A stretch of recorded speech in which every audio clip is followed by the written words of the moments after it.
ourselves right now. Southbridge has got to be done with other partners, and those partners are right now hypothetical partners. They are not real partners that have come to the table with real money or real willingness to engage with us.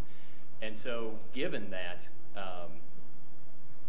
the voters in November of 16 voted for this topic, for Southbridge, South Midland, and 27th Street, I think it needs to be a high priority.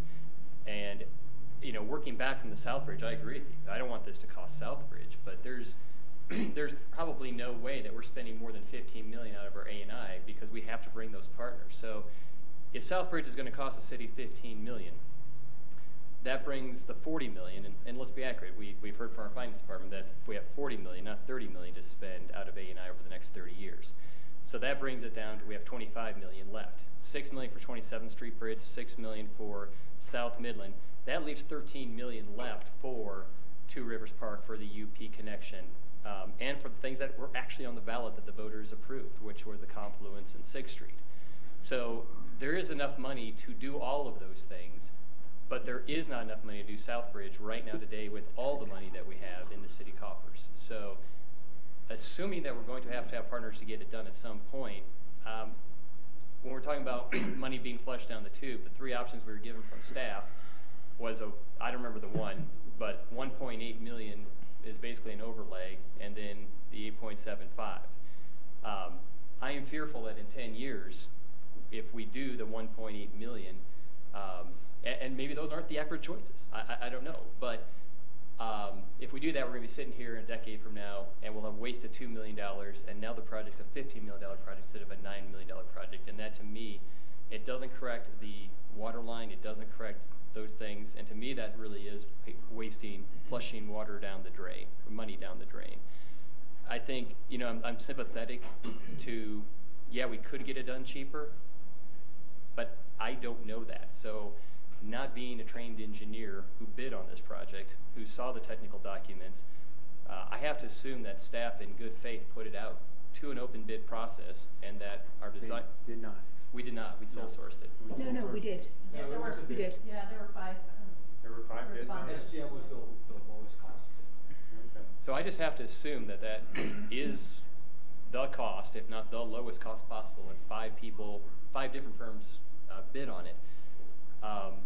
And I would suspect that if we do decide that we do want sidewalks, we want to maintain two-way traffic, we want to have some rock mitigation, if we want to correct intersections, if we want to have a roundabout, that adding those back in after the design has already been done will be as expensive, if not more, than taking them out at a later point. And I yield my time. All right, thank you. Rick? Yeah, I think yes to the work session, Mike. I think if people are more comfortable in identifying some of those alternatives and the costs that go along with them, that's probably a good idea, and we should probably schedule that fairly quickly. I was at the meeting, and what I took away from that was sort of a middle ground approach that Midland is a problem. It's chiefly caused by water, and most of what would be done in a middle ground solution would be to fix the drainage issues, so that if we put $1 million down and just resurface the road, we would be back here in 5 to 6 to 7 years talking about the same ground. And so that was my takeoff, or rather my takeaway. I guess my takeoff is I didn't understand quite how this bid was going to be put together in a way that would identify add alternates. And so my non-engineering understanding was that we were looking at that middle ground, and then we would look at the other sort of, quote, amenities on top of that, which might include a sidewalk, might include some rock mitigation, might include some of the bells and whistles that would get us up to the full 10. But I think I jokingly referred to it as the MAT 5 when we talked about it at the work session. And $5 million, seems kind of reasonable to me, given the problems that that street faces. I'm not going for the top drawer, but the other part of the discussion is that factoring in all the decisions, and I think you touched on this, Mike, and you did too, Jonathan, that are coming our way financially, where does all this fit? And I think it sort of belies our need to really sit down and have sort of a strategic plan going forward. I think the voters are getting a little restless after 2016 and, you know, the sort of a benevolent vote that they gave and sort of the band of confidence, I guess, that circled the city council with that amount of money. And so I think that the quicker that we get at this and probably a middle ground solution, the better off that the city's going to be. So thank you. Thanks, Rick. Shelley? I guess I'm just trying to get to a good understanding, Mayor and others on council, of what purpose this extra work session will serve. And are we looking at changing some of the design elements of the roadway at this point, or if we put it out to bid and we got 5 responses and this was the lowest one, you know, engineering has been working on this for how many years now? Has it just been a year and a half, full year? But to figure out how the road needs to be fixed properly to address the drainage, to address pedestrian issues. You know, I'd like to see that section of roadway, it's a critical section of roadway serving South Glenwood. It has no pedestrian facilities right now, no drainage, rockfall, it's in horrible shape. I'd like to see it at least given the same attention that the section of roadway that Councilor Davis lives on between 8th and 27th on Midland, you know, that we bring it up to that standard. And I guess I'm just trying to understand what the purpose is of putting this off and having another work session. What's going to be gained? Will it change something with the contract, the design contractors? Yes, it would. If there are changes to design elements, it would change the design. And the contract itself, it may end up being a similar engineering cost. I would expect it to be somewhat reduced because it would reduce some of the design requirements. But right now they are designing to they're designing elements that I don't believe are necessary and are cost effective for the city, in my opinion. And like the sidewalk? I do believe the sidewalk from Cardiff Bridge Road to 27th Street. If there are 50 people that walk on that a day, what we could look at instead is extending a functional sidewalk down Cardiff Bridge Road to Cardiff Bridge. And there is a very nice functional sidewalk on South Grand Avenue. That would save us $1.2 million right there on this project by eliminating that sidewalk. That would be an example of something that is not cost effective. The difference between the section of Midland Avenue between 27th Street and 8th Street is that there are 150 homes directly on Midland Avenue. On this section from Cardiff Bridge Road to 27th Street, I believe there are 1.5. Well, there's the terraces, there's the whole Hager Lane subdivision. The terraces have a sidewalk. Hager Lane has access to a sidewalk. I'm just saying there are no pedestrian facilities, and I think if we're going to build a street, we should build a complete street that serves the area. All right, Todd? So I think we're proving to ourselves up here why we may need another work session on this, because this is actually not an agenda item to solve the issue tonight. This was strictly an ask by Mayor Gamba to table this to a different time where we could have one more work session, so we're all clear what we're doing and why we're doing it, and making sure that the city's getting the best bang for their buck out of their $8.7 or $8.9 million. So that having been said, and knowing that we're not up here to solve this issue today, I would move that we table this to the next meeting, ask our staff to prepare a work session of between 30 minutes and a half an hour to address this issue before our next meeting, and let's bring this issue back to us at our next scheduled council meeting. I would move that we do that. All right, thanks, Todd. We have a motion to table this to the next meeting. Is there a second? Second. I had another comment. I would open it up to comments. Okay. Well, I just want to say that I was at that meeting, and I certainly gave a head nod to go forward with design on that. I think it's a really important project. it's no doubt a project we're going to complete. It's in some form, and I think it quite possibly would be one of the largest infrastructure projects that this city has done in a decade or will do. And if we're all not comfortable, I'm certainly willing to sit down again for another half hour. It doesn't kill the project.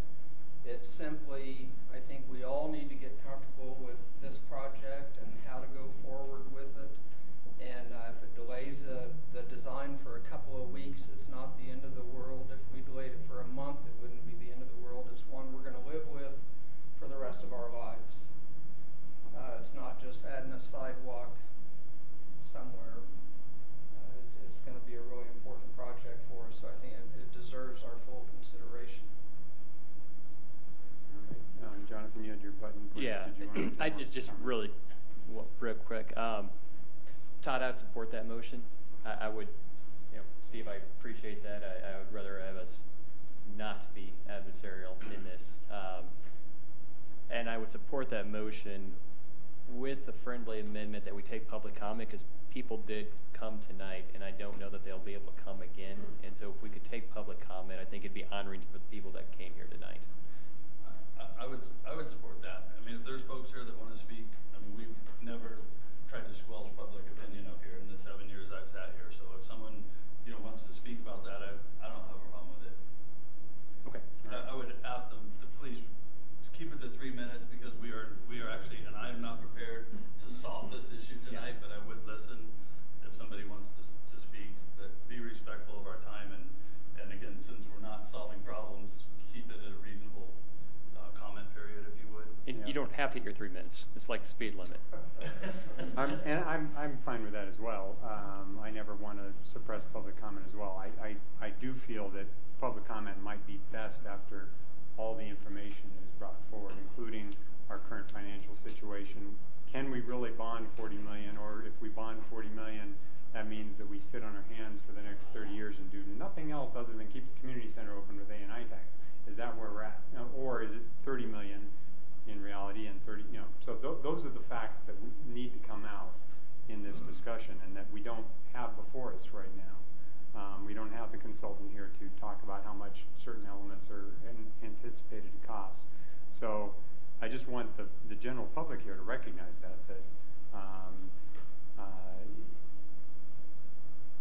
if the facts change, your opinion about something might change.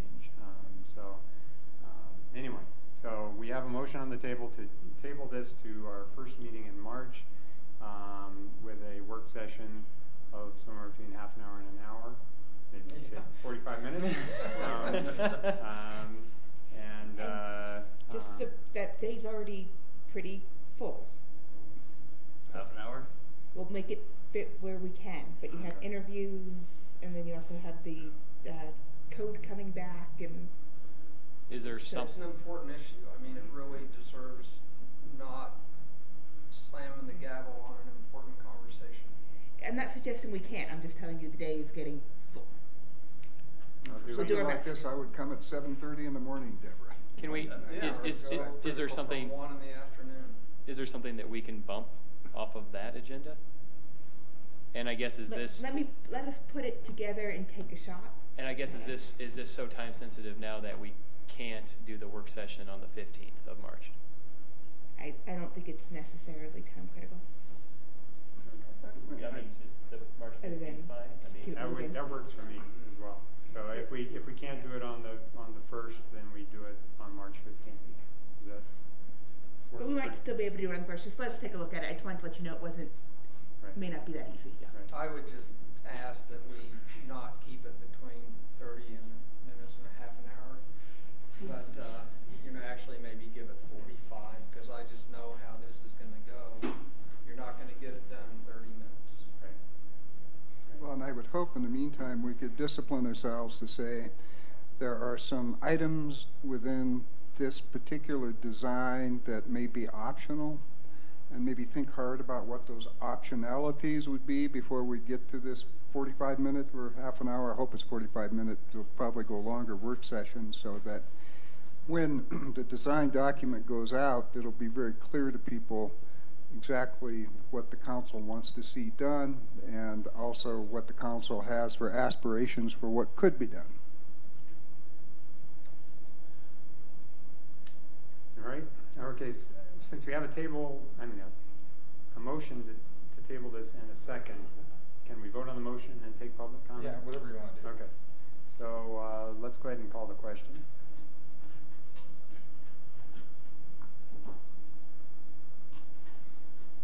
Gotish, yes. Davis, yes. Gamba, yes. Leahy, yes. Voorhees, yes. Count, no. The motion passes. All right, thank you. All right, so anyone who would like to speak to us about this item, recognizing that we're not going to be able to solve it tonight, but if you want to give us your input, we're welcome to hear it.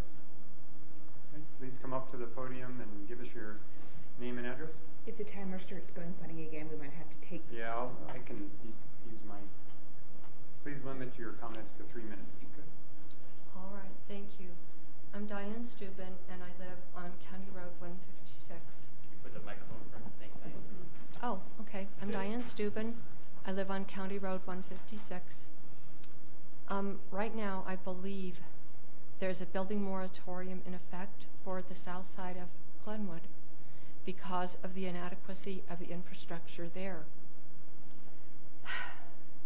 This is the second one that I can remember, and it is very obvious, and several studies have shown, that the road cannot currently handle the level of traffic that is on it now, and certainly not the additional traffic that would come with further development of the Sunlight Ski Resort or any of the property that is out there.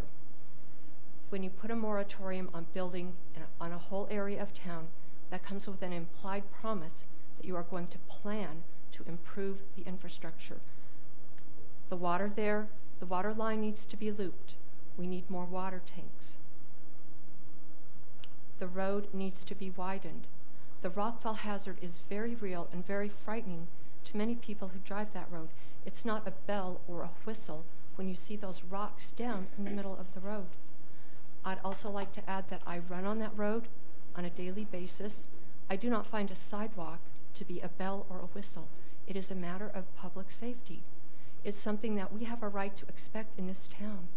And I am very sorry that another work session is being added to discuss this issue because I feel it discourages public comment and public attendance. There are many people who live out there who would have come tonight if they had realized that it was being moved off of the consent agenda. Please consider what you're doing here. This is more than a matter of money. This is our town. This is people who live here. This is people who recreate here. This is people who drive their children down the road every day. And it is worth the money for the full rebuild. This is the future of our town. There is nowhere else for this town to expand. So please consider the people who vote for you as you consider this issue. It is money, whether it's $8 million or $10 million.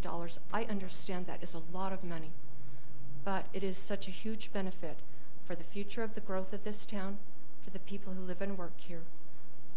Thousands of people go to Sopris Elementary, drive that road every day. Thank you for your time. Thank you. Is there anyone else? Go on.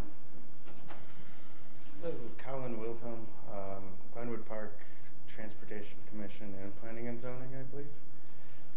I'm here as a citizen on my own behalf, someone who lives in Glenwood Park, and I believe that the council should move to full design phase on this project, and with that they should also look at the full rebuild. When you look at the water table system in there, what's going on under the road has led to where we are right now. I fear that if you just do a simple overlay at the cheapest level possible, you're going to be back right here back in 5 years, redoing it all over again. And now you're actually going to be looking at, well, we have to do the full rebuild, but now it's going to cost $20 million. And right now, $9 million, that's a lot of money. But if you just if you look at Southbridge, we bring Southbridge in, there's probably going to be at minimum 25% increase in traffic. If you do a simple overlay, after the South Bridge comes in, you're going to have to rebuild it anyway. So my idea is just do it, get it done properly. It's the best way to get it done. I drive that road 4 to 5 times a day. And in my Ford Focus, I hit potholes all the time. So I just urge the council to go back, do the full design project, and then let's look at everything else. You know, you got to take some things off, we can take some things off. Got to put some new things on, you can put some new things on. But there's no harm in going to full design right now. Those are my 2 cents, and thank you. Thank you. Thanks, Norm. Anyone else?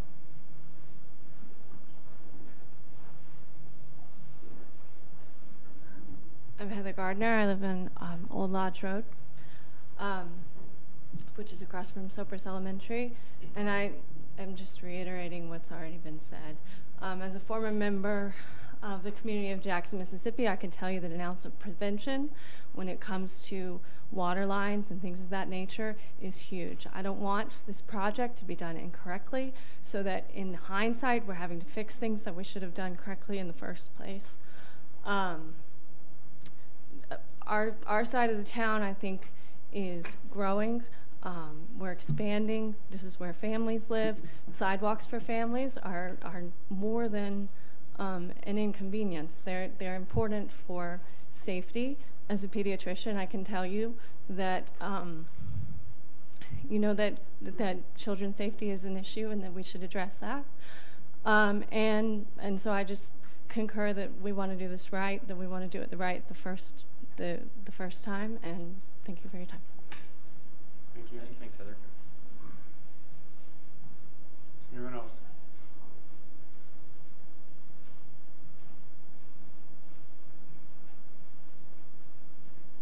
My name is Chris Steuben. I live at 156 County Road on the corner there of Midland. I've been a South Side kid all my life.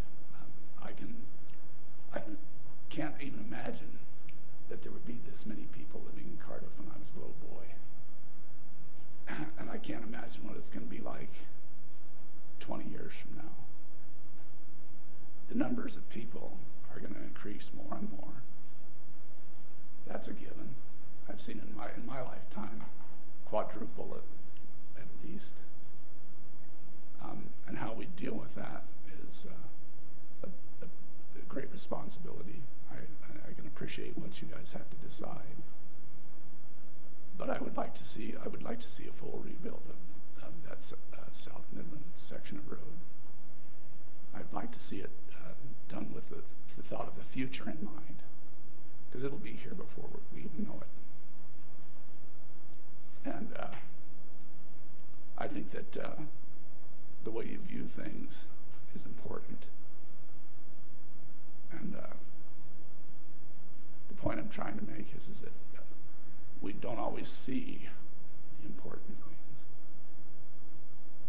or you have to look. Thank you. Thanks, Chris. Thank you.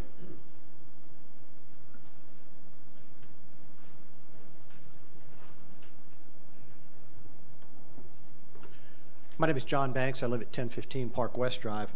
I want to speak about some of the recent road and bridge discussions here. You're looking at a lot of infrastructure projects, and I want to encourage you to keep your eye on the prize.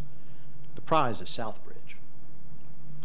Extending the Devereaux Bridge across the railroad tracks makes a more direct connection from Oasis Creek to the mall, but I don't see it really affecting overall traffic flow. Repairing Midland is important, but may be premature, and the plans seem like they might be excessive. South Bridge is the prize. That's the game changer. Build South Bridge and the traffic patterns on Midland are going to change drastically. Once South Bridge is in place, your design for Midland may be obsolete, or it may be expensive overkill. Build South Bridge and you can work on Midland without making all of us up there suffer another summer of miserable traffic jams. Without South Bridge, work on Midland leaves us no alternative route. Build South Bridge and the work on Midland is a minor inconvenience. But if we upgrade Midland first, that expensive new road will take all the wear and tear of the massive equipment that you're going to bring in to build South Bridge. Sidewalks on Midland, it's rare. I do see an occasional pedestrian. They usually look like they're lost, probably unfamiliar with the area. I think you could just as well put up a few signs directing pedestrians to the river trail or to the sidewalk leading to Old Cardiff Bridge. Those are better walking routes. These are improvements we've already built and paid for, and I think it's financially more responsible to direct people to them when they're very close and perfectly serviceable. Rockfall mitigation, that's a tall hill. We can probably stop some of the smaller stuff, but that's not so important. When a big rock comes down from the top, I think we can spend a lot of money unsuccessfully fighting Mother Nature. I'm not sure that's smart spending. Southbridge is the prize. It'll benefit more people, it'll ease traffic more, it'll improve safety more than any other project you're considering. Some simple improvements and repaving of Midland, yes, that would be nice. A massive traffic stopping, summer-long, premature, hugely expensive rebuild? Please, no. Focus on Southbridge. It just makes sense to tackle that before major work on Midland. Building Southbridge will change what you should do on Midland. Building Southbridge will change what you can do on Midland. Please keep a focus on Southbridge. Southbridge is the prize. Just do a simple repair on Midland at this time. And thank you. Thank you. Thanks. Dave. Sorry, Chris. Your comment is coming. Closed mouth don't get fed. Yeah, my name is David Merritt. I live at 1504 Mountain Drive, and I've lived out there for coming up on 33 years.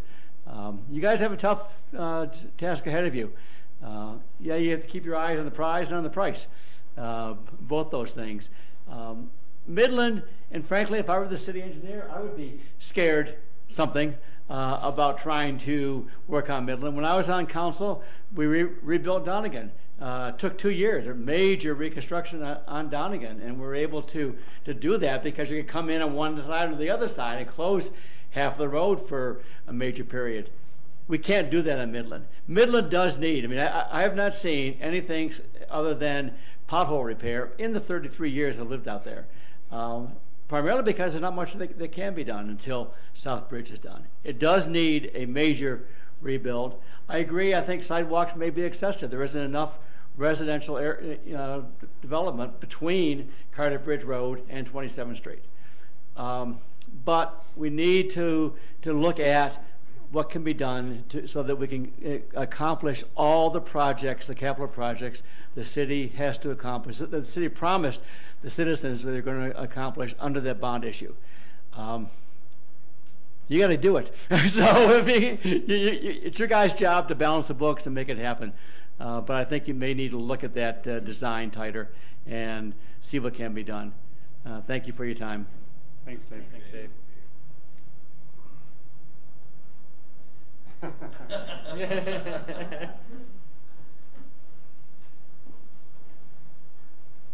Thank you. Chris Geiger, 1063 Park West Drive. I share former Councilor Merritt's comment that this is a difficult issue for you guys to consider. I remember when I was in the Transportation Commission, we often talked about what we wanted to do to improve mobility through Grand Avenue and downtown, and we constantly said to ourselves, don't put a lot of time and effort into this because someday we're going to have a detour. Someday we're going to have a solution that allows us to repurpose Grand Avenue through downtown. So let's not get ahead of ourselves yet. Well, obviously here in 2018, we've just actually had a solution that actually was a result of never getting that detour. And yeah, it was a painful process for many of us throughout the year. And so I encourage you, as you consider the merits of this Midland redesign, to not get hung up and conflate the issues that may arise and the opportunities that may be presented by a future Southbridge project. I think you need to consider them separately, and I think you need to look at what is appropriate to do now for your community as it pertains to the issues that we do have on Midland. I recognize that there are not many pedestrians and cyclists on Midland, but as someone who traverses it a lot, I can tell you that there are far too many for that road in the condition that it has. It is true that it is a possibility that we could consider rerouting some of those people down onto our Midland, on our Atkinson Canal Trail. But at the same time, if we're looking at increasing mobility and access through our community, it doesn't necessarily solve that issue to say, well, you go this way in order to go a half mile out of your way and come back into the alignment to access the place you're trying to reach. It's certainly a complicated issue. I think that my impression after hearing the discussion tonight among council is that yes, it might make sense to go back and look at your full concept and what it is you want to design. But I'd also say that if you look at a full concept design, as someone who works on projects, mostly water-related projects, sometimes looking at the entire picture and everything that is possible helps you identify better solutions and alternatives. And so I hope that if you do go back through this work session, that you don't truncate the scope of what you're considering, because I think you might miss out on opportunities and solutions that are available to you.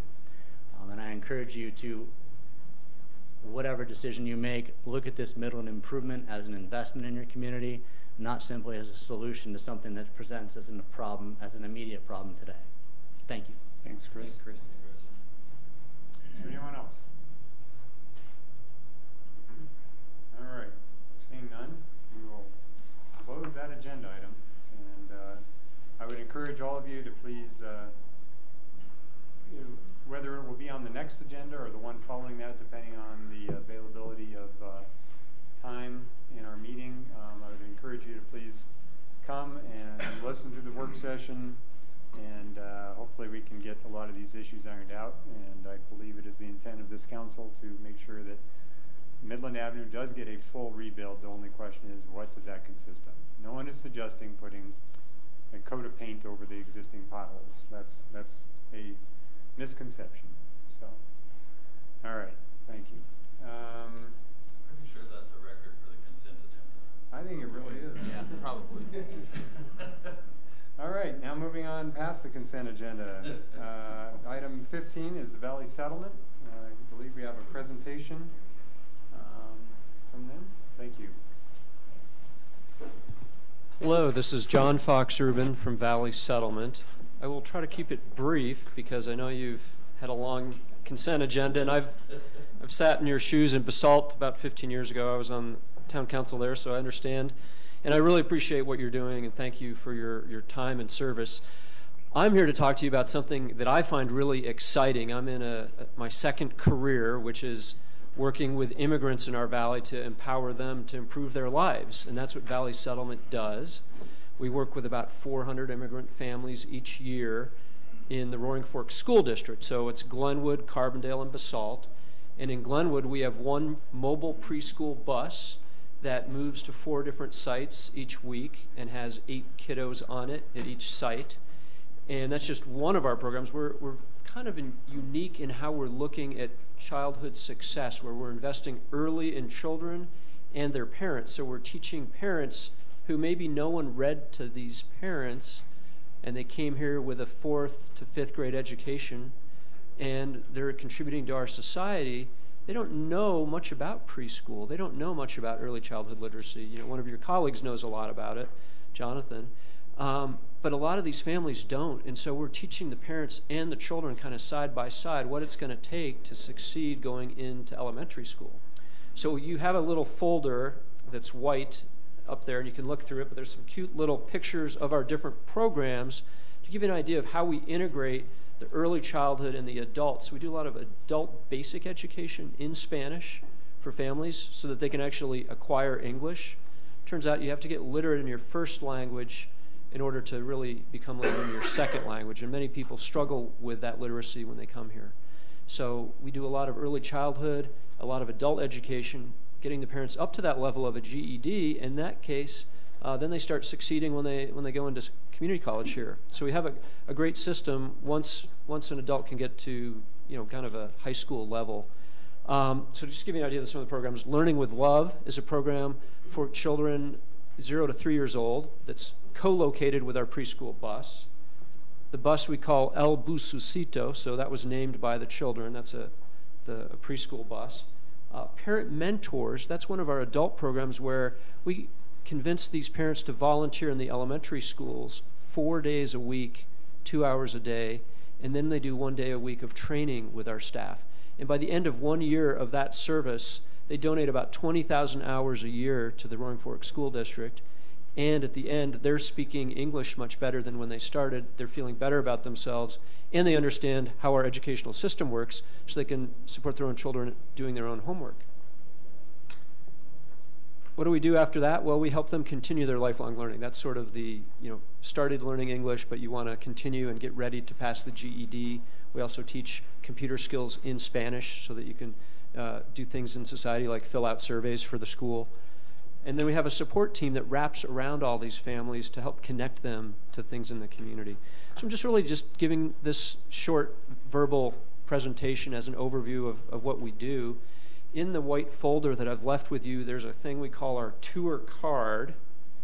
And that's basically, on the back of that card are dates where you are invited to come on a tour of our programs and get a better feel for what we're doing. We go through Glenwood Springs Elementary School with a lot of our parent volunteers that are in there, and you get to meet them and understand them and listen to their stories. And it's really an engaging piece where we're bringing the immigrants in our community out into the present and into public service over time. And so we're seeing more and more of them entering positions, so town councils, boards, etc. So we really are on a nice path to inclusion in this community, and I appreciate all the work you're doing and invite you on a tour. So feel free to call myself or Elaine Grossman, who's on that card, to come on a tour at your convenience. Any questions? If you don't have questions, I'll move on and let you get on to the rest of your agenda. Anyone have any questions regarding Valley Settlement? From the guy that probably knows you fairly well, where are your 4 locations in Glenwood now? Over by the middle school, we've got one location there for the preschool bus and the Learning with Love class. We have some at the Defiance Church. I think we have two classes there right now. And then the 4th one, we may be moving it around, so I'm not sure exactly where it is right now. That's part of the beauty of our model, is we follow where the families are. Unfortunately, this year we had 2 of our preschool buses fail, so we rely on some community partners. We're working in the church right next to the middle school over there. Most of our programs are co-located with a church or a community center. Or in Basalt, we've used Town Hall. We've used the library here in Glenwood, Mennonite Church, Defiance Church. So it really is a community effort. Can you speak to us just a little bit about some of the conversations that happen around the family dinner table and how your group might be able to kind of further some of those? I know a lot of decisions sometimes that low-income students make is they're not going to go to college, and that happens pretty early. We have this myth that they make up their minds when they're a junior and senior in high school. So, but more than likely, a lot of that happens when they're in 3rd and 4th grade. That is an excellent question. I'm just going to flip to some of the these are outcome reports, and you see some of the parents. 85% of our parents, and this is from the preschool bus, are more involved in their children's education and increasing education activities with their child at home. Many of them, when we interview them for this, they say they want their children to go to college. So, great point. The earlier we start them believing they can go to college, so their parents early on are saying, wow, that is a possibility. And I think that sets the stage for success and them starting to invest the time and the interest. The other thing that we do is we really foster both languages at this early age. So all of our teachers are bilingual and bicultural on the preschool bus. Most of them grew up in this community, went to high school here, graduated from here. Most of our preschool bus staff are DACA, so they have DACA status. They're here. They have a Social Security number. They have the right to work and the right to go to college in Colorado. And so they're very much in the fray of federal immigration policy right now. But they're kind of the rising stars, and they're setting a fantastic example for these young children, because they can say, look, I know what it was like. I came here when I was 2. And you can do it. And so that's a nice message to have, that by investing in ourselves and our education, and the parents starting to overcome their fears of their children going all the way to Denver to college and coming back. There's a lot of fear that that's too far for a nuclear family. But if we address it early, we can get there. Great. Thanks. Nice question. Great work. Yeah, thank you. Any further questions? Thank you very much. Thank you. My pleasure. Thanks for your time. Thank you, John.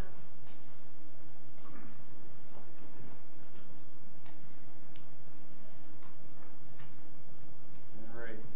Our next item on the agenda is a request for funding by Summer of Music. Sorry for keeping you so long. That's okay. Can you guys hear me okay? Yep. Okay. My name is Annie Olson. I reside at 241 Ponderosa Drive in Glenwood Springs, Colorado. The Summer of Music will provide the same exciting concerts for our community and a special 4th of July concert. The corporation will be formed as a nonprofit corporation in Colorado, and our 501c3 nonprofit will soon be applied for. Our officers and directors are Annie Olson, President, Judy O'Donnell, Vice President and Secretary, Dave Reynolds, Treasurer, Chris Banks, Director, Mary Gould, Director, Jack Green, Director, and Chris Geiger, Member. Annie Olson, our President, will be the sole person for signing checks. Judy O'Donnell, our Vice President and Secretary, will handle our checks and balances on our deposits. Dave Reynolds, our Treasurer, will do our bookkeeping and taxes. Our request and plans for the City of Glenwood funding of $20,000 are as follows.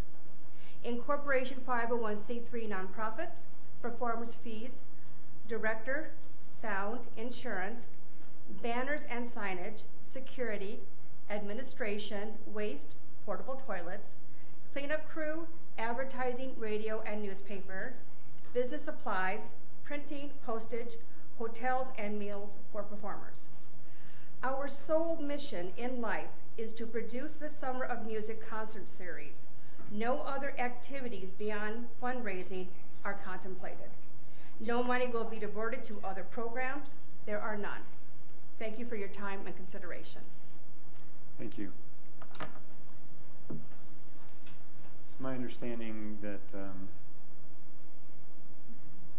we have included a certain amount of funds for summer music in our budget. Yes, we have 20,000. We have 50,000, 30,000 for 4th of July, and 20,000 for Summer of Music. Okay. And we've already appropriated that money through the budgeting process? Yes, we had assumed the city would be doing it, but it is perfectly fine. But that's why the money is physically in our budget. Right. So we would just be making, if so council were so desired, make a motion to move that $20,000 to the Glenwood Springs Summer of Music, Inc. Is that correct? We would, yes, to $20,000, and we can just cut a check. Okay, we've already appropriated the money, so the Correct, it's budgeted. The action tonight, though, would be to move the money to this group. Yes. Okay. So would there be a report at the end of your budget cycle that you could come back to us and share how the funds were spent? I mean, that's such a dumb question, but this is public money, so I have to ask it. We've had a few issues in recent past, you know, and so we're kind of a little sensitive about that. Yeah. I totally understand. Shelley? And I understand you're going to be doing fundraising out in the community, kind of like Summer of Music had done in previous years. Yes. Maybe step that up. I think there wasn't much done last year on it. Well, we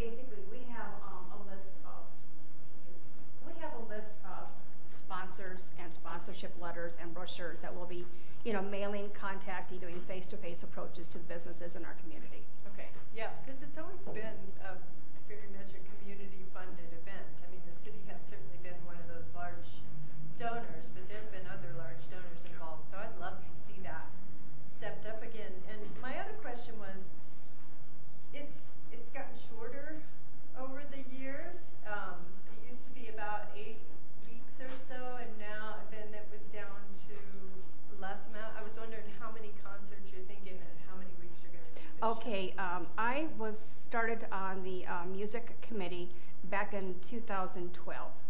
We've always had 6 series, starting last week of June and then going the next 5 weeks. This year our series starts June 27th and our last one will be August 1st. To my knowledge, it's always been 6 series prior to Summer of Jazz, and maybe that's what you're referencing. Yeah, maybe it was Summer of Jazz that was longer. I don't know if you remember, Dave, or no? Okay. We've always done 6 ever since we took it over. Mm-hmm. Okay. Yeah. Okay. It gets too costly to extend it. To have it go into August, or okay. You have to raise more money. We're tired by then. Right, that's understandable. Are there any other questions I can answer? I also just wanted to ask Deborah, the request for the waiver of park permit fees is roughly a cost of about $4,400. Yes. Now, I know it was the city's intent at the beginning of, or when we were doing our budget, that we were going to be putting this on. I'm assuming we would not have charged ourselves park fees. Is that? I'm just wondering. I would have not have wanted to pay them. Brian still might have tried to make me, but no, I would have waived them. Okay. All right. So if we're I am going to open it up to the public for any comments anyone would like to make. But thank you. I think right now we have all of our questions answered. Is there anyone in the public who would like to discuss this item? All right. Seeing none, I will close public comment and bring it back to council for a motion and or discussion. Todd. So I would move to support the Glenwood Springs Summer of Music Incorporated in the sum of $20,000. Second. Will that include the park fee waiver? And the waiver of park fee waivers. Second. Sorry. All right, so we have a motion to donate $20,000 to the Summer of Music. What's the exact name of it? I'm sorry. Summer of Music Inc. Glenwood Springs Summer of Music. Glenwood Springs Summer of Music Inc. and to waive the roughly $4,400 in park fees for the Summer of Music. And a second. Motion by Todd, second by Rick or Shelley. Both. We have a tie vote on the second. All right. Any further comment? You know, as we go forward with this, our financial advisory board considers requests from all kinds of community groups. Would we eventually fold that into that process, or would it be the will of the council that we do this sort of separate for that process? I think this was only separated this time because we physically took the money out of the fund for Summer of Music, so they wouldn't have the money to do it. But yeah, I would suggest that we... In normal years, we just roll it into the normal grant request process. Correct. Okay. All right, any further comments? Doesn't hurt your feelings that this be jerked out from under you? Not at all. Management, no. Organization. I'm not that much of a control freak, just a little bit. All right, I'm not sure about that. All right, so let's go ahead and call the question. The motion passes unanimously. All right, thank you. Thank you, and thanks for taking it on, and look forward to the concerts. Glad to see you guys there. Yep. Thanks for all the work. Okay, next item, Resolution 2018-08, a resolution of the City Council of the City of Glenwood Springs, Colorado, authorizing the sole source procurement of paving materials for the area of 7th Street under the Grand Avenue Bridge, roadway, and plaza area. I think we have a presentation by Terry and Leslie and Shannon. About the grant. You're going to share? This always kind of cracks me up. Here we are again. Is that a headstone there? Is that mine? It's not yours. How many times have you drug that granite in here? That you've never seen the one this big. Oh. This is the size of the underbridge. Cool. It's going to be the Leahy Memorial Street. You got to put you under it, though. If that works, we can start calling it that. So 7th Street, the Leahy Memorial Street. I'm good with the Leahy Memorial Street.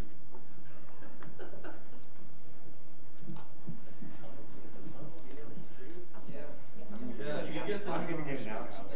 You can get the street after yet. I don't want that one. We need, it might be a different, these guys. You have those? I can put them up too if we need to. No, we have them. Okay. All right, I'll start and then I'll let these guys drive too. So this is a sole source material request for our 7th Street project, the underbridge, the street itself, and also the material that would be to the east side of the elevator. The reason why we're bringing it to you as a sole source material request is because we're actually out ahead of our contract, and we're hoping to be able to use some of this material in the temporary condition under the bridge once CDOT leaves the project in on June 30th. So we have 3 different items for you to consider. The first area that we want you to consider a sole source request in is under the bridge itself. This material is here. And Shannon, do you want to show the area just so that everybody's clear about where we're bringing in the material?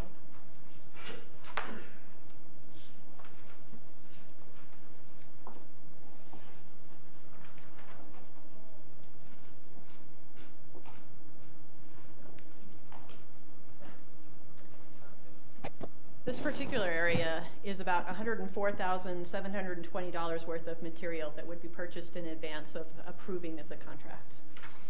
The reason why we want to order this material in advance is because Shannon and Leslie have done a great job of negotiating the price for the granite from the Cold Springs foundry. They have also negotiated delivery of short bundle pallets of this material. Those bundled pallets could be used for a perimeter treatment during the temporary condition to keep people from falling from, there's a short drop, about a 5-inch drop. Do you want to bring that up? Yeah, we've got a separate plan for that too.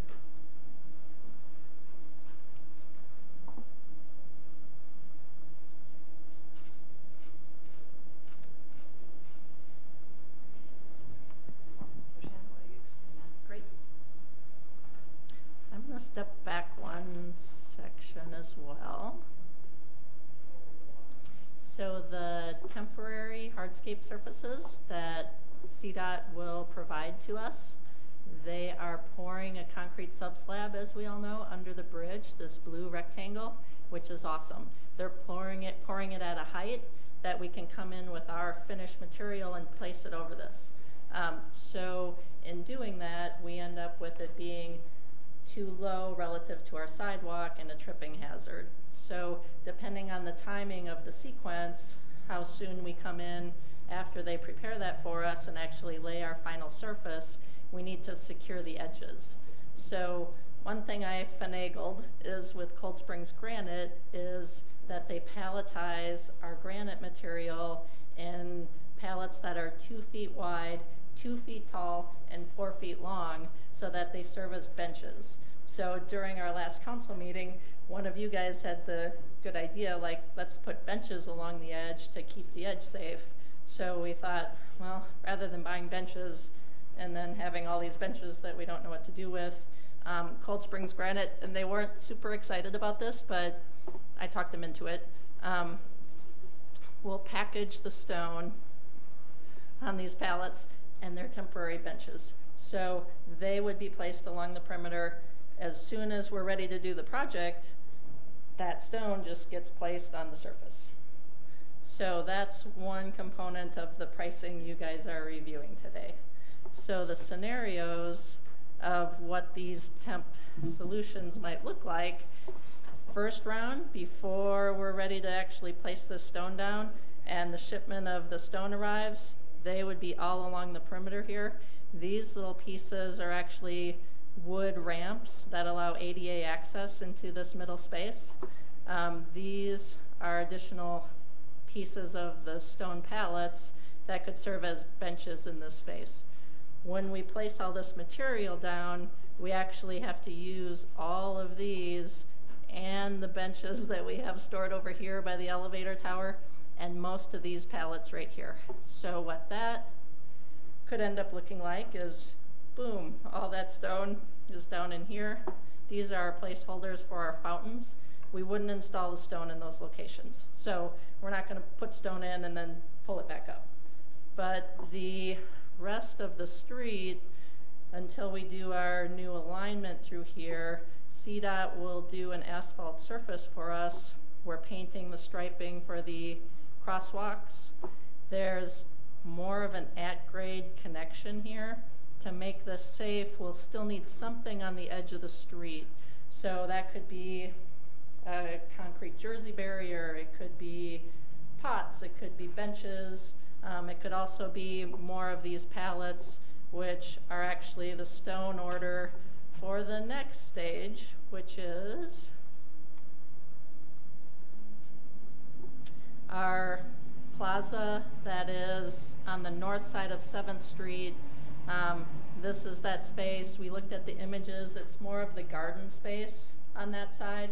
So these pieces of stone are sand set with little growies in the cracks.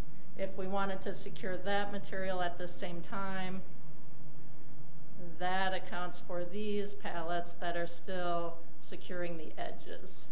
So we're sort of opening this up to a discussion for you all, like timing and sequencing and which things you want to get the wheels in motion on, because the timing of the stone in the middle of the winter, they first priced this for us on January 9th. It was a 6 to 8 lead time, but that's in the winter. As we get into the construction season, they've told me it could be 8 to 12 weeks or 12 weeks and beyond, just as they get busier. So we know that we want to be ahead of the project installation at some point, so it's just a timing thing for you all to consider. Also, my person who's been like pulling the strings, she got us a really good price on the stone.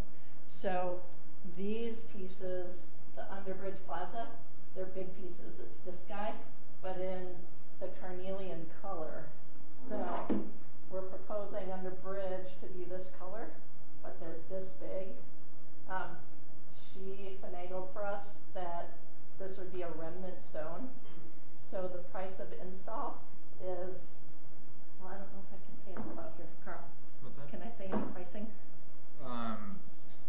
Did they Like provide it to you square footage? privileges and confidential? I mean, did they stamp it confidential when they give it to you? No, then just say it. So $16 a square foot for this stone, because they're providing it to us out of their remnant pieces. It's really not a remnant. Like, they're really pouring this from scratch. It should be $45 a square foot. So if our person got hit by a bus, we might not get that deal. So right now we have these bids, and I'm not trying to sound like, oh my God, but at some point we need to say, okay, let's do it. Can you put your person in the boat? Yeah. We already have her sequestered, and she's being protected. Flu shots. Uh-huh. So that price, just for those additional pallets, that's $19,210 to get the stone for the North Plaza area. The first sheet of the pricing that you guys have seen, that's for the granite banding between the sidewalks, the granite in the crosswalks here. The granite bands are actually this piece, the black. They're 2 feet wide. They end up going like that. That's instead of the buff flagstone, because the buff flag is Spalding. So we want to use that material. It's a little more bomber. The streets are this at the tabletop, as well as our sidewalks. So these guys here, that's our brick, just like the investment in front of Pullman and Juicy Lucy's. We're not purchasing that material at this time. Okay. Just the highlighted colored banding. Okay. So the crosswalk is a white granite. And then we have a few ADA demarcations, and the center striping on the road is the black granite. Okay. So that's what makes up the 3 pricing options. All right, thank you. Any questions for Shannon, Terry, or Leslie? Do you guys have any concern that granite will be too dark for under the bridge? It's a good question. So the big plaza space is this color, similar to our brick. So Kind of a reddish. I mean, I trust your guys' design much more than I trust mine. I'm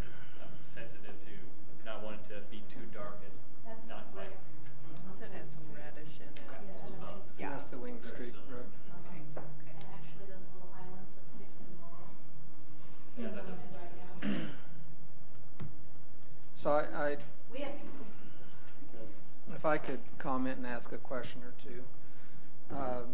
No doubt in my mind with the pricing that you've negotiated, we should go ahead and procure this materials.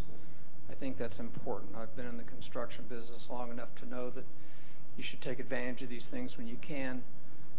My question is, and I see today that all of the, I don't know if it's joint venture or who it is now that's moved in under the bridge. There's quite a bit of activity under the bridge now, and they're getting in the infrastructure, the plumbing, the electric, all the conduit work is being done. So I assume they're going to pour that concrete pan relatively quickly, I would guess in the next 30 days or so.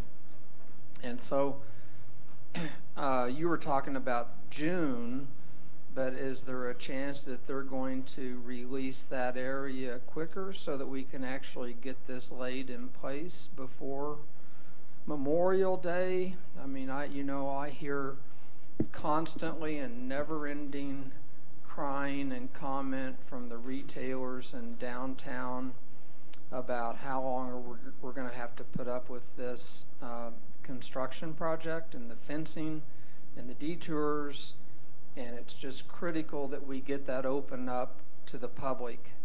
The public has put up with a lot, and they deserve that. Can we get there before Memorial Day? Just for the underbridge part? I know we're not going to get all the streetscape and all that done. But. Yeah. You know, at our last meeting with CDOT, a public meeting held just a couple of weeks ago, they did say that they thought that the slab itself would probably be poured by the end of March. They were unwilling to commit to spring break. Yeah, they were trying for mid-March, but yeah, maybe mid-March, but most likely end of March. Yeah, but it does. They said they're going to be doing punch list work, and I bet it sounds like at least the bulk of the underbridge work would be completed by the end of March. Yeah. But will they release that once they're finished with that so we can get this product laid in place? They were willing, we talked to them, was it Monday? Can't remember now. Yeah. To even kind of help us unload these materials. They want it open, they want to be out of there. I know this is a bit off topic, but it's to that point. Is there any reason they can't just open up a pedestrian path going due west from the elevator and then crossing 7th in front of the grind there? I understand they have some construction traffic, but they don't have that much that they couldn't allow pedestrians to walk that way right now. Because it is a major impact to those businesses on the west side of Grand Avenue. They are convinced they cannot. Terry was going to look at it. You probably haven't had time yet, but... Yeah, we talked about trying to move them out to 7th Street in some configuration. And I don't know exactly what overhead work they still have remaining. I think that would be the reason to close it under the bridge. But we'll continue to work on that and see if we can't find a path through there. They really, at the public meeting at least, they said definitely not until mid-March or beyond. Okay. So anytime that they offer us an EA again, we just should actually give no credibility to what that EA says? Is that how that works? It depends on the, that issue that you're referring to as a city manager, decision at that time to cooperate. And I think, I see where you're going back with that. Yeah. It's frustrating.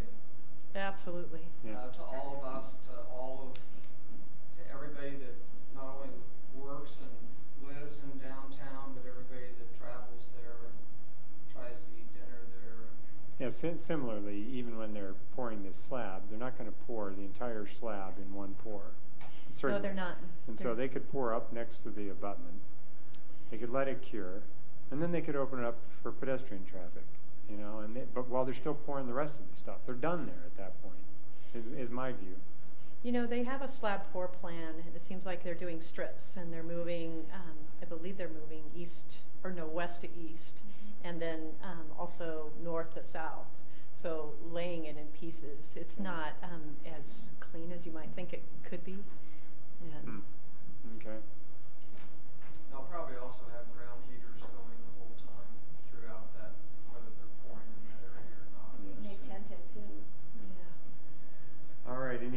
questions for? Yep. I'm sorry. I should look at my thing. Shelley. This is slightly out of that area, but they had my email address wrong on the notice for that meeting, that last meeting with CDOT, so I wasn't able to be there. But was there any conversation about the corners at 8th that are still not completed and dragging on? I don't think we had any discussion about 8th Street. Did they not talk about those? Yeah. No. I'm just so disgusted with that not being done at this point, and I don't know what the solution is, but I think Jen has some information. They did mention just a little bit that it's related to the work that they need to do on the signal. So that the reason that those corners are not fully complete is because of the work that they still have yet to do on the signal at 8th and Grand. Okay. 8th and Grand. Signals. Oh, signals. Okay, Yeah. I'm sorry. That's what I misheard. Okay. Behind for some reason. So okay. Well, back to this project. So we have a proposal here to purchase the stone, and it sounds like it's about $168 to include all of it, right? That's correct. All of the granite, but that doesn't include brick. Correct. Correct. Okay. Yep. So my understanding as we talked about this project and budgeting for this project going forward is that you guys are working on overall pricing. So I'm just, because I understand it's a great deal on the stone, and you know, of course we want to take advantage of that. You're getting a great deal on that, but I would like to see, you know, the overall pricing for the project, and you know, not have it move forward in pieces, so we don't get that overall picture of how much we're spending on that. So what's the plan or the scheduling to come back on that? You guys know? March 1st, I believe you're going to see the full project. Do we have pricings on March 1st? Oh, no, I'm sorry, it did get delayed. I'm sorry. Okay. Leslie's look just reminded me that Derek has been redirected to work on utility issues within 7th Street, and now I believe May 1st is when we will have it. Is that correct? Right, we'll go out to bid the last week in March or first week in April now, because we're adding some additional subsurface utilities and that change the design of the package. So, you know, we have preliminary numbers that we can discuss. And then, you know, we do have a number of, if we were just to install the underbridge and the utilities and get everything ready, not do the water features, but just lay the stone, get all the utilities in place. Quite a few of the utilities are actually going to go between the concrete and the stone. So, you know, we can offer in which area? So if you just wanted to do the underbridge, this image right here, just do the underbridge. Right. And actually, as Steve Davis asked, you know, is there any way to get just the underbridge, the stone down, and do it quickly? You know, we can tell you what that is as an estimate if that's your desire.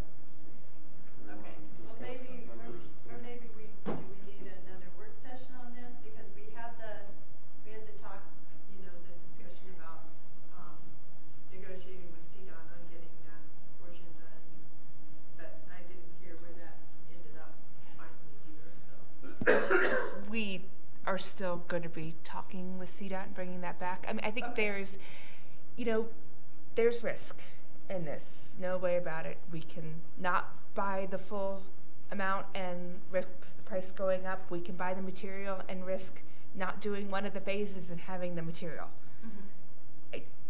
So that's kind of why we brought it to you guys. It's just, at the end of the day, it's really kind of a political question.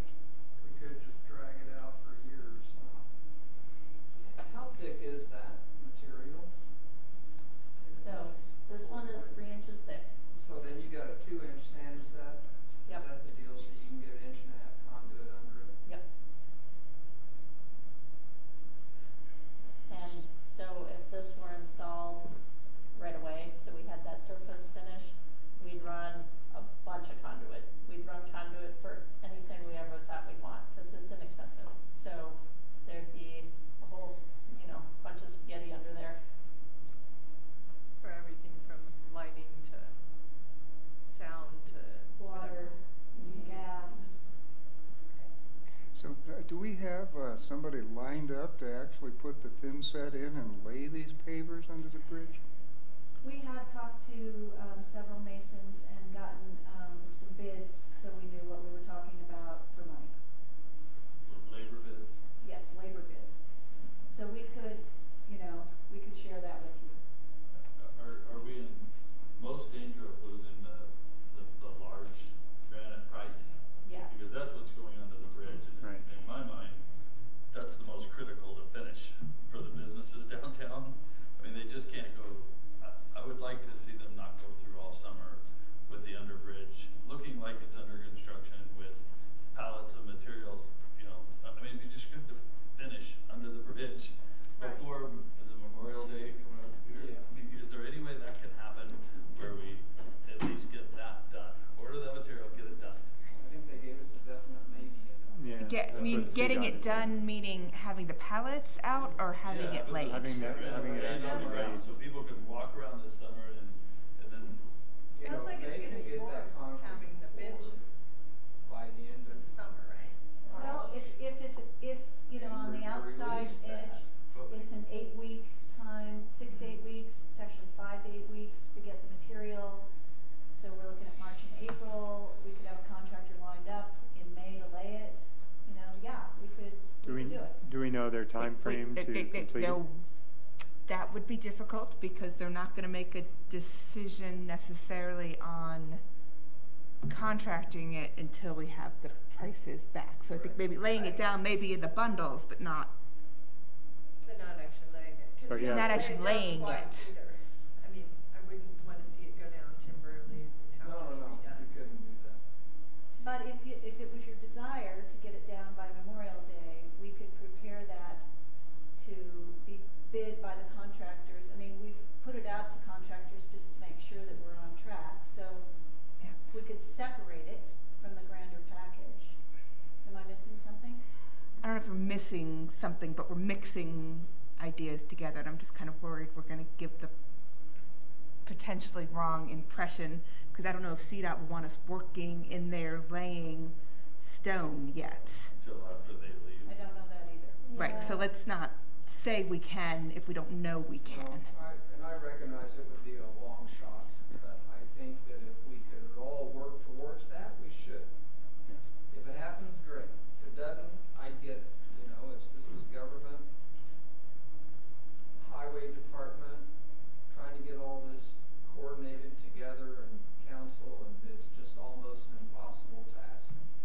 But if we can work towards it, I think we should, and not just sit back and wait till someday when it's convenient. So Steve, it seemed like at this meeting, there was a desire to have a break from the construction. We had heard that, between Memorial Day and Labor Day was the biggest season. Yeah. And if we could clear that space, they would be happier. But if we had to work, depending on CDOT's schedule and whether we could, get this done, would you prefer that we continue and just place it, even if we go past Memorial Day, or what would your preference? Well, if it was my preference, I wouldn't want you to drag it throughout the summer. My goal was by Memorial Day, or if you told me you could get it done before the 4th of July, I think we should just push on and do it. I'll tell you, the people are really having high anxiety over chain link fences and lack of public access down there. Even if it was asphalt, what drives me crazy is going down there and there is, sorry to hijack the comment, but there is just no way to get where there's not pipe, there's not rebar, there's not tractors, and I haven't seen any of that thing going on, especially on just your comment earlier on the north side, and it's frustrating. It's just frustrating because there's nothing going on there that would prohibit me from jumping that fence, walking across my home, and jump the next fence. Watched two people last night. I think it's great that you've negotiated palletizing that. Is that a word, palletizing? In such a way that we can set it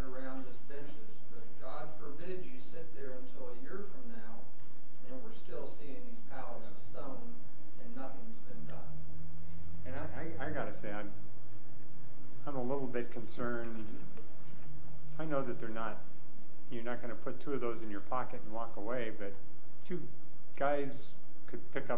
people could pick up one of those rocks. They're steel strapped. Okay. Okay. So, all right. 2 guys and a bolt cutter, and then we lose some of our stone. Tin snips. Yeah. Well, and I think, Steve, the intent here is that they might sit there through the summer, maybe till Labor Day, and then we work out the budgeting and the schedule to get it put together. Yeah, I mean, I felt like at least the DDA said put the brakes on until Labor Day, but the DDA only represent, I mean, there's 5 people there represent the whole thing, so. But at the public meeting we had with downtown, which was fairly well attended, people looked happy when we said we will stop constructing for the summer and pick up again in the fall. That's what I'm saying. They did. I heard that too. That's what DDA They said. wanted a break for the summer.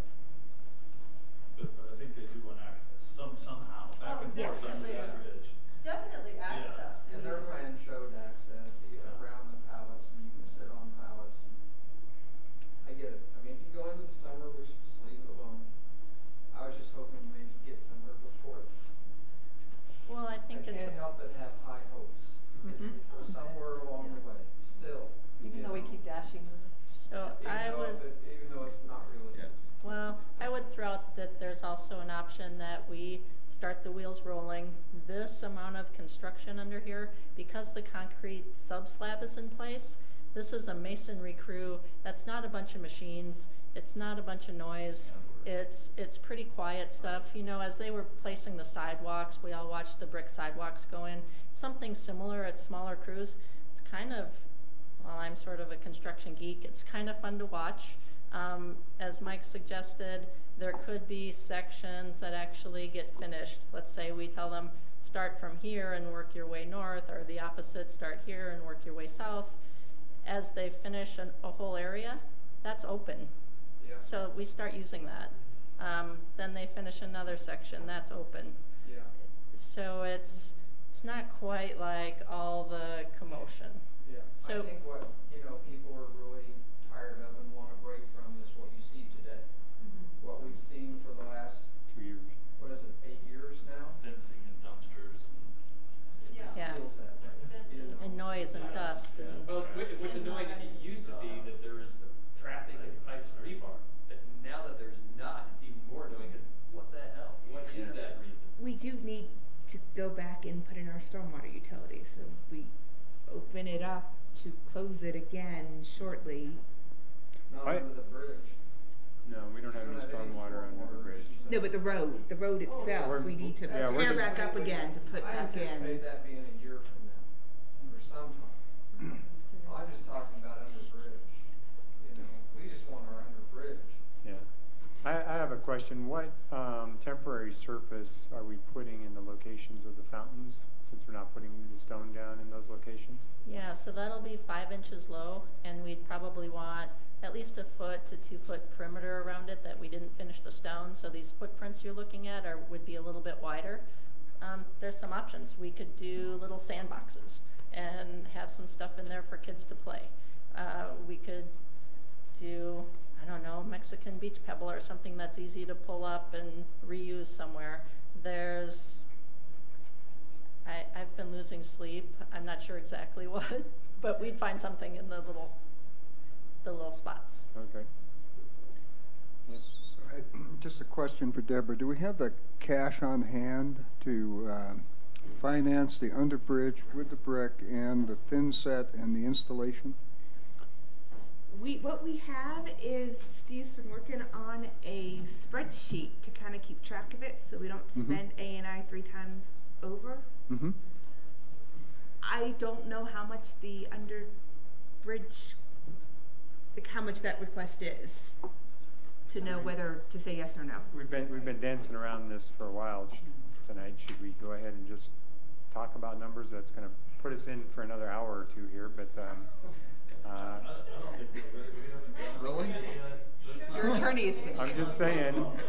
I know this group. We're not going to look at numbers and be done in 10 minutes with that. So.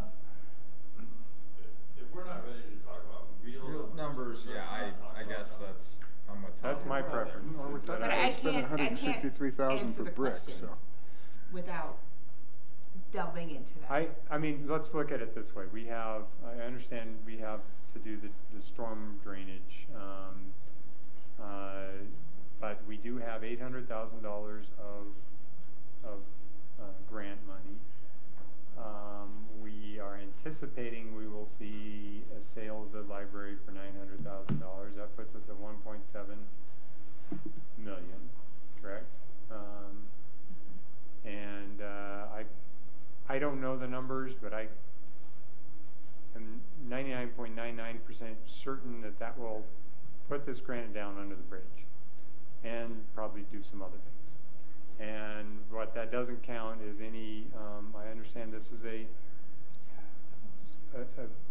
negotiation with CDOT that we have to engage in, but I would anticipate we are going to see some credits from CDOT.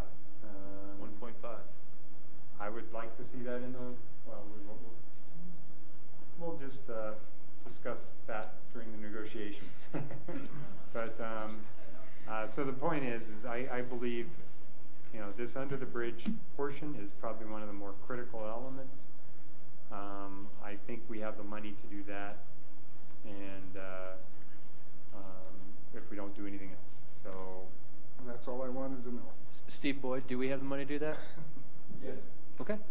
So is everyone comfortable getting the material coming? Yes. Yeah? Okay, let me open this up I to move all to- the city staff and the Glenwood Springs Post independent editor in the room and see if anyone would like to make any comments. All right, seeing none, I'll bring it back to council for motion. I move to approve Resolution 2018-08, a resolution of the City Council to get better, thank you, technology so it doesn't keep flipping out on me. Authorizing the sole source, I'll start again. Resolution 2018, a resolution of the City Council of the City of Glenwood Springs, Colorado, authorizing the sole source procurement of paving materials for the area of 7th Street under the Grand Avenue Bridge, roadway, and plaza area. Second. All right, we have a motion by Jonathan and a second by Steve to approve resolution number 2018-08. Any further discussion? Let's call the question. Motion passes unanimously. All right. Thank you. Thanks, guys. Thank you. Good job on We'll getting that do more negotiated. research and come back to you on timing. Yes, your Thank you bicycle so one. much. The person can get out of their bubble tomorrow, I'm only Good. And I don't have to keep hauling this back in. Like 3 people did register their rights this year. Will they take a credit I card was for trying that? to track down the You got all them that'll cover that. That'd be good mileage. I could use that tomorrow. At last, Mine won't something cover that tangible. much. Well, that's true. Yeah, would. You got that big of a credit card? All They right. just stopped responding to me. Okay, moving on. They didn't want to bring it Next item is ordinance number 5, series of 2018. An ordinance of the City of Glenwood Springs, Colorado, repealing section 050.050.020 of the Glenwood Springs Municipal Code regarding bicycle licenses. This is a first reading. I move that we, Thank you. Go ahead. I move that we approve Ordinance 5, Series of 2018, an ordinance of the City of Glenwood Springs, Colorado, repealing Section 050-050-020 of the City of Glenwood Springs Municipal Code regarding bicycle licensing. I second that. Do I have to, I know we Yeah. only have city staff here, so I don't need to, At least say that you opened it to public comment. okay, is there anyone, any of the 3 city staff members or the Glenwood Post editor who would like to make any comments? Seeing none. All right. I'll close that and bring it back to council. We have a motion by Jonathan and a second by Shelley to approve ordinance number 5, series of 2018. Any further discussion? I'll just make the comment for public that, you know, it's in the packet, but this seems to be a completely outdated ordinance that no one uses anymore. There are better systems online. I'd like to get some more education and maybe information out there for people to use those systems, but this is more of a housekeeping issue. Yeah, I look at it a little bit like years ago, there was a ordinance on the books, or for a century, I think, in some town in New Jersey, that you couldn't eat an orange while walking down the sidewalk. And it's kind of one of those. This is probably has a little bit more merit than that one, but it's one of those silly. I think everybody's voting, Mr. Mayor. Yeah, well, no, I'm not voting. Dang. Dang, Mike. Call the question.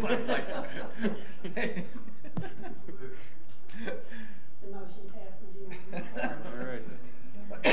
All right, next item, ordinance number 6, series of 2018, an ordinance of the City of Glenwood Springs, Colorado, amending 020.020 of the Glenwood Springs Municipal Code regarding number of commissioners and powers and duties of the River Commission. This is a first reading. It's usually Trent.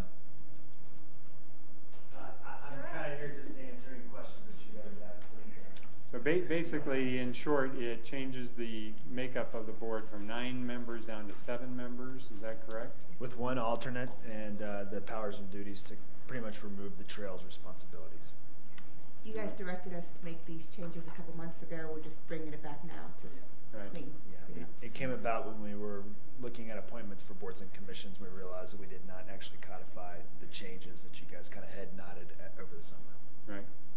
All right, any questions for Trent? And Trent, this was before I was on River Commission, but it looks like, did this actually go before that commission and they reviewed them?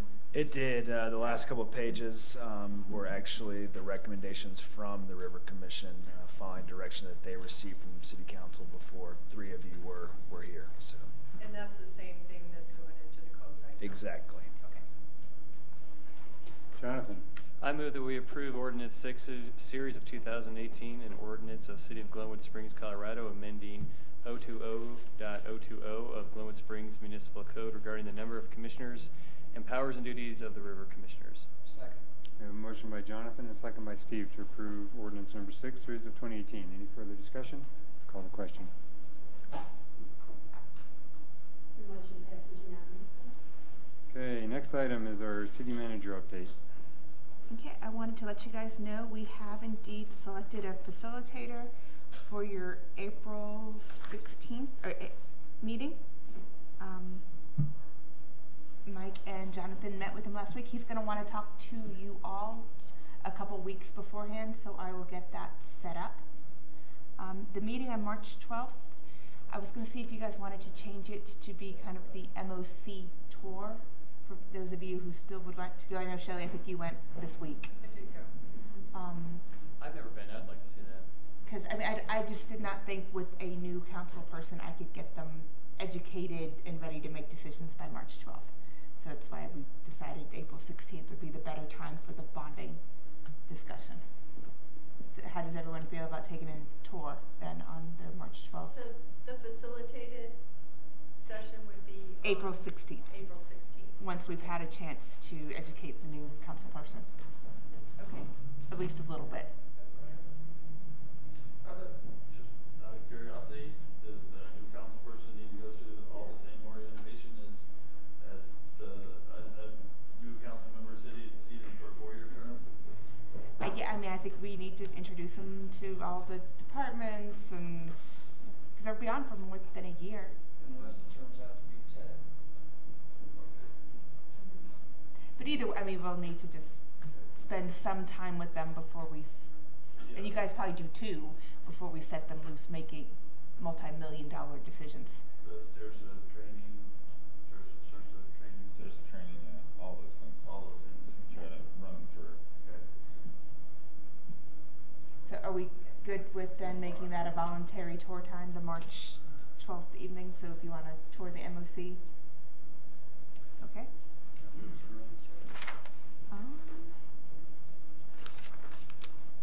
And then I guess we have the idea of who would like to be the alternate for AGNC that the mayor brought up this morning. I thought Rick volunteered for that. Yeah, that was Rick, wasn't it? What was that for? I think Rick volunteered for that.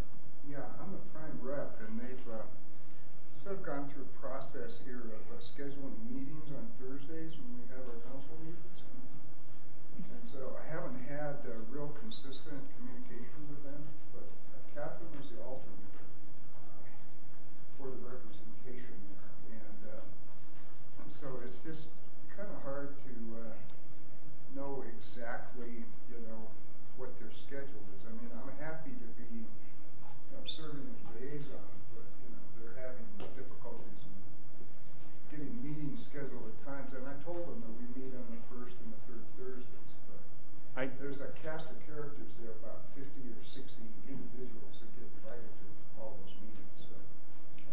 Jen sent me out a schedule of all the AGNC meetings for the year, and they are.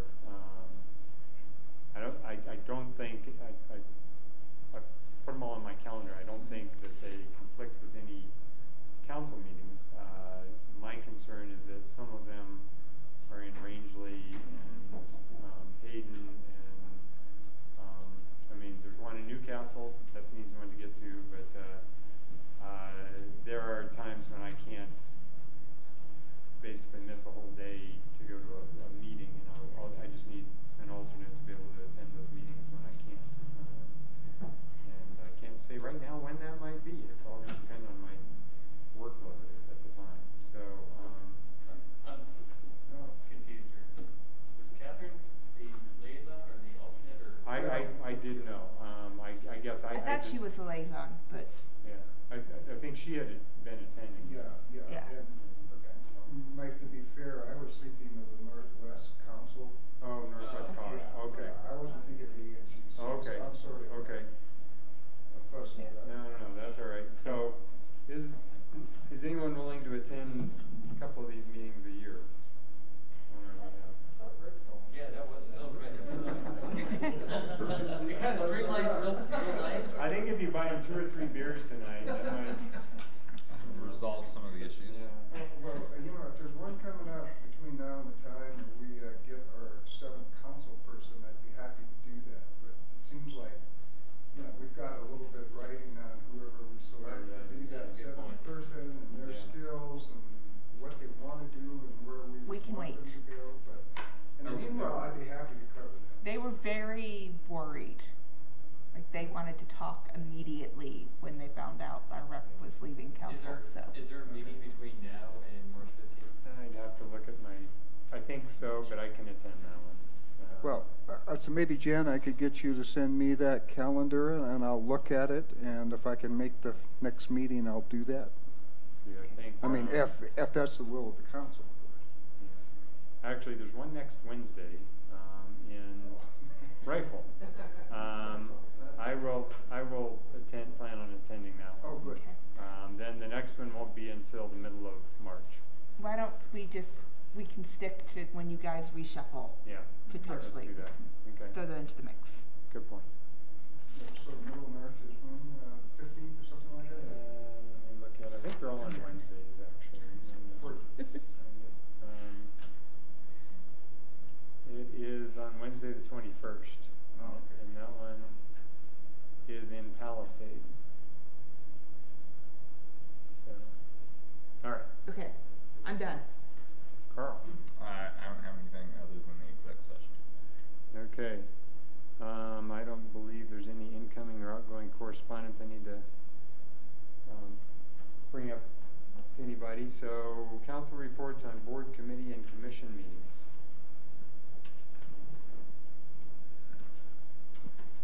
Bueller?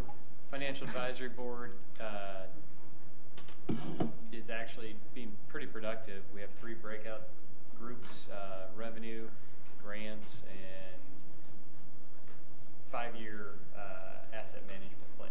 And so those groups are all, with the exception of grants, which is kind of on hold until our next council meeting. We're going to discuss that a little bit in further depth, but those breakout sessions are going well, and it's a nice division of labor among that group. So it's highly functioning right now. Little less functioning now that Catherine's gone, because she was a big contributor, but nonetheless, Steve's kind of kicking our butts.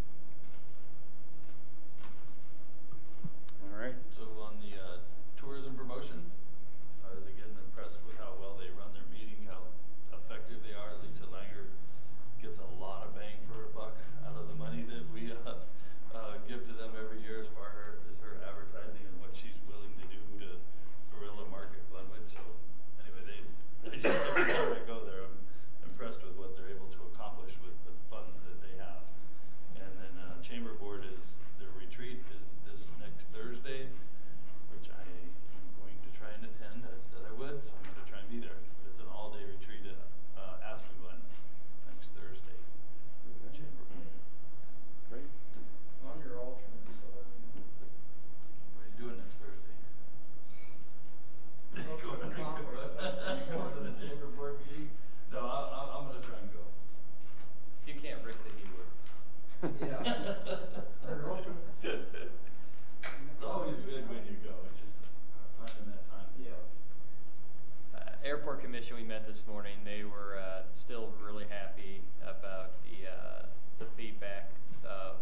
No, they're not going there. They were happy with the conversation and the head nods, and maybe they read more into the head nods than they ought to have. So maybe we should circle back with them. Maybe We will after we talk further with you guys. Okay. It's kind of like being at an auction, you don't want to do this. Right, because you might win. Totally. You need the bobblehead needs to stir. Don't move your head. Yeah, be careful with that. All right, we had the RAFTA board meeting, and after 3 years and many iterations and a whole pile of time by Carl and his staff, we actually approved unanimously the access control plan in a form that is acceptable to the city of Glenwood and the city of Aspen. On RAFTA? That's great. Yeah. Really? Yeah. Thank you. Mayor agreed to it? Yeah. He actually seconded the motion. Wow. I've only been working on that for. I've been on the RAFTA board for a little over 3 years, and it's been the entire 3 years I've been on it. In fact, I was asked to be on it by the council before. No, it's been longer than that, because I've been. Yeah, no, I've only been there now almost 3 years. Yes, because it was right before I came here the first time. Wow. So I was asked to be on it by council because I was the biggest thorn in RAFTA's behind on that one, and so. Well, that's a big accomplishment. Yeah. Yeah. Thank you, Carl, and thank you, Mayor. Yeah. Yep. Yeah, it was nice to see it actually pass because there were a lot of points where we didn't think that was going to happen. Right. Other than that, there's a lot of talk at RAFTA about the big item coming up for RAFTA is going to be their upcoming property tax measure that they're considering. It's either 5 mills or 3 mills are the levels that are being considered.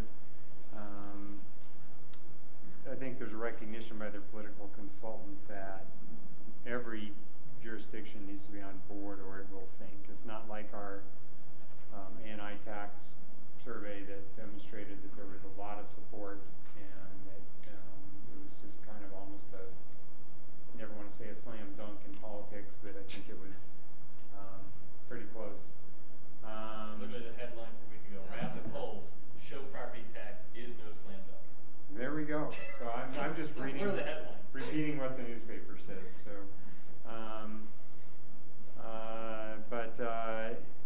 in my view, you guys know my perspective on RAFTA is that we have been contributing as a city sales tax revenue greater than the amount of our services. After looking at the actual dollar amount, I think Aspen is actually in the same boat, I would have to say. We're not getting the worst deal, I would say. We're getting close to the worst deal. Aspen probably is the worst deal, and most of the other jurisdictions are not paying their share. That being said, this particular tax would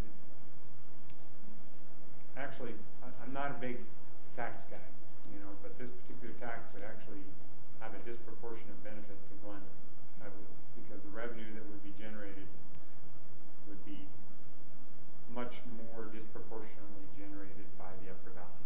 So we are going to have some discussions about it and as to how we want to, how or whether we want to support it, but it's something we want to consider. Items that they have on their list of improvements that would be provided with the 5 mil tax measure that would benefit Glenwood directly would be great separated pedestrian crossings at 27th and Highway 82, both across the, along the Rio Grande corridor, across 27th Street, and then across Highway 82 over to the PRT station. And they also are proposing, I don't know the dollar amount, but some amount of funding for Southbridge money. So it's, there's probably reasons for us to take a serious look at supporting that measure. So, and I mean, if they can lop off $10 million of a grade separated interchange off that project, make that a $35 million project, then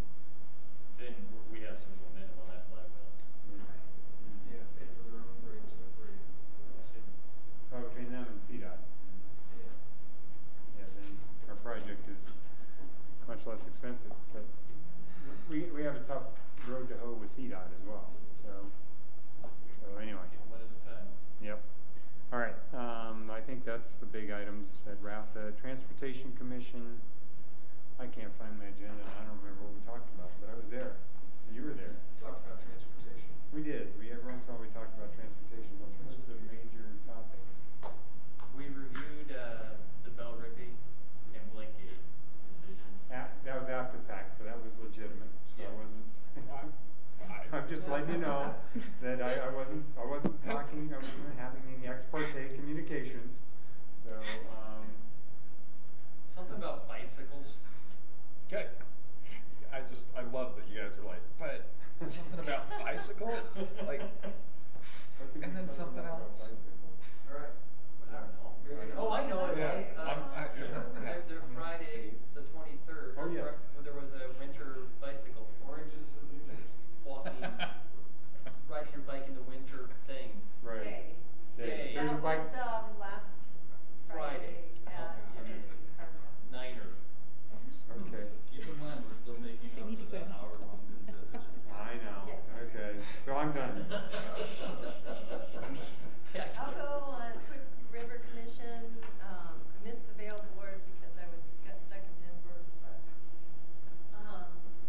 River Commission unanimously passed a riparian ordinance that they're recommending to go into the courts or the code update. So we will be talking about that later.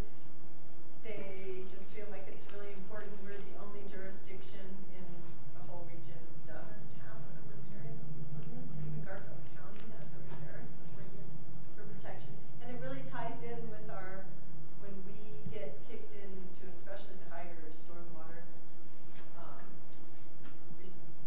requirements. Could I ask, is the setback anticipated to be from the mean high water line, from the floodplain, from? It's from the kind of normal water line. Typical high water. It's not like a 100-year flood. Right. Average. That's called mean high water. Okay. Right. Okay. And then, let's see, so then they talked about South Canyon, and I think River Commission is going to weigh in on that just in relation to the stream and waterway through the canyon. They also talked about Two Rivers Park.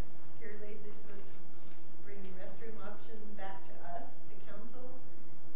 They also had a discussion about 3 Mile Park because we've talked about doing the shoreline improvements there. We don't really have enough money this year to do what needs to be done there to improve that park. But then there was a discussion with Brian and Parks and Rec Commission. That's not an actual park, that 3 Mile confluence area. Yet it sees a lot of heavy usage. So there was a talk about actually designating that as a park and then working between River Commission and Parks Commission to get that done and what might that look like and get those updates done in there. And then they have a couple of ad hoc groups that are working on shoreline access throughout the town and doing a map at different points to, fishing access, hiking access, boating access, all that. They're actually going to put a map together with descriptive points on that. And then there was a question, and this came from one of the commissioners. It wasn't really the commission, but they talked about the parking issue at Two Rivers Park currently, and that there's not enough parking for all the boating companies and rafting companies. And there was a request to see if we can get some kind of an agreement to where we're allowed to use the CDOT parking lot on the weekends. And We, that's possible. Brian was going to look into the fact that we did build the temporary parking in our right-of-way. It's ours. Our right-of-way. He didn't quite fully realize it was ours. So would that be enough to fit some trucks and boat trailers? Some. And a few, but not very many? So I guess the question is to relieve that pressure in the park on, it's really just the Saturdays and Sundays in the summer. Can we talk to CDOT about using some of their parking lot as overflow or I think we should first start using what we Using the built. dollars, right. And then, I mean, we can always talk to CDOT. I can't promise you a yes. So maybe But- we can somehow designate out what we have available to make sure that the guides and the raft companies know, where they Right. can park. So The interesting thing, about that is that our ordinance does not allow commercial vehicles to In park the there. park, right, but they do. But we ignore that, and so they do.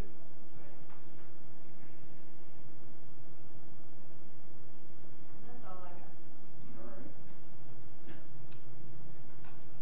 Just a couple quick reports. RUDI, Water and Power Authority, is seeking an executive director. The job description will be out on Monday, a part-time executive director. In the meanwhile, the present gentleman, who's the executive director, is putting the bite on people who draw water out of RUDI to have them contribute to the Aquatic Nuisance Species Abatement Program. And so we're, once in a while we get lucky and we get an organization that says, yeah, part of our needs here rely on clean water coming out of RUDI. So there's been some success, well, only one success, but that is going forward, as well as the bill to partially fund the ANS abatement out of state money was reported out of committee before the first of the year. I haven't heard an update on it, but that's typically something that would get considered later on in the session. So that's well and good. The other thing is that the Garfield Clean Energy Board received some nice recognition here about a week ago.